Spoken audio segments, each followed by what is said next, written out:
بسم اللہ الرحمن الرحیم الحمد للہ رب العالمین والصلاة والسلام علی نبیہ الکریم وآلہ الطیبین الطاہرین اما بعد۔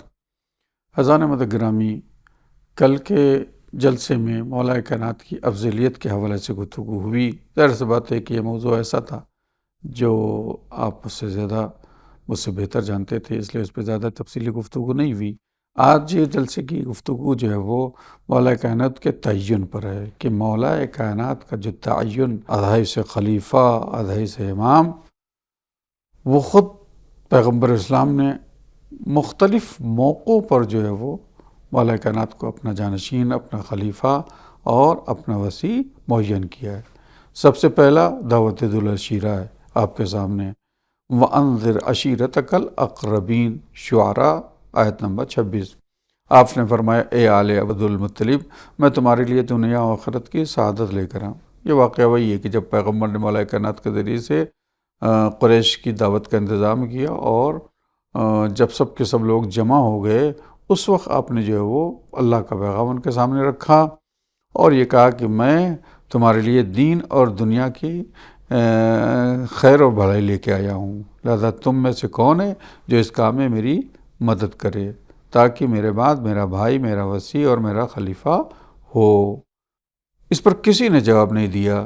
پہلے دن جیسے ہی پیغمبر نے یہ کہا کہ میں اللہ کا نمائندہ ہوں، تمہارے لیے دین اور دنیا کی بھلائی لے کے آیا ہوں، بغیر پیغمبر کی بات کا جواب دیے اٹھ کے چلے گئے۔ پھر دوسرے دن دعوت کی، پھر دوسرے دن یہی پیغام رکھا، اس دن لوگ بغیر سنے ہوئے چلے گئے۔ تیسرے دن جب آپ نے بلایا اور یہ پیغام رکھا تو اس وقت جو ہے وہ تاریخ کہتی ہے مولا کائنات نے خود اٹھ کر 3 بار اٹھ کر پیغمبر سامنے اقرار کیا کہ یا رسول اللہ، میں آپ کی مدد کروں گا اس مشن میں۔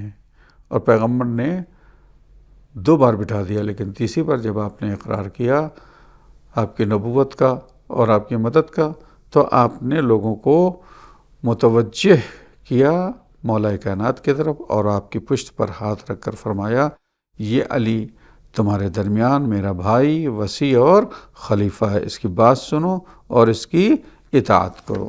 تاریخیں اس بات پہ گواہ ہیں۔ اسی طرح سے حدیث منزلت ہے، جب جنگ تبوک کے موقع پر آپ لشکر کے ساتھ مدینہ سے باہر نکلنے لگے اور اس لشکر میں مولا کائنات کو جو ہے وہ نہیں لے جا رہے تھے آپ۔ بعض منافقین اور دشمن بھی جو ہے وہ طعنہ کر دے رہے تھے کہ علی کو جو ہے پیغمبر چھوڑ کے جا رہے ہیں عورتوں کے درمیان میں مدینے میں۔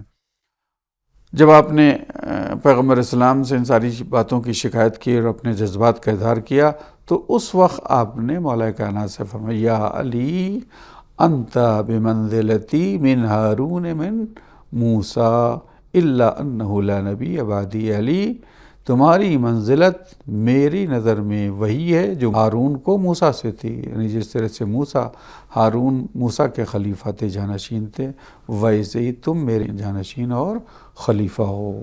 خود حدیث منزلت یہ بتا رہی ہے کہ مولا کائنات کو ایک بار نہیں بلکہ کئی موقعوں پر پیغمبر نے اپنا وصی، اپنا جانشین اور اپنا خلیفہ ہونے کی حیثیت سے متعارف کرایا، تعارف کرایا ہے، متعارف کیا، آپ نے لوگوں کو پہچنوایا، لوگوں کو آپ نے بتایا ہے۔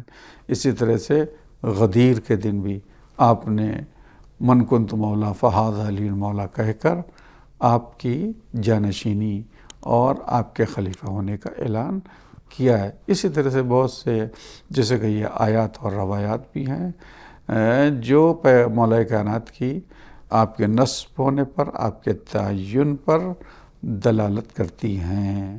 پیغمبر نے باقاعدہ امت کے سامنے آپ کو ایک بار نہیں کئی مرتبہ اپنا جانشین، اپنا وصی بتایا ہے، ٹھیک ہے نا۔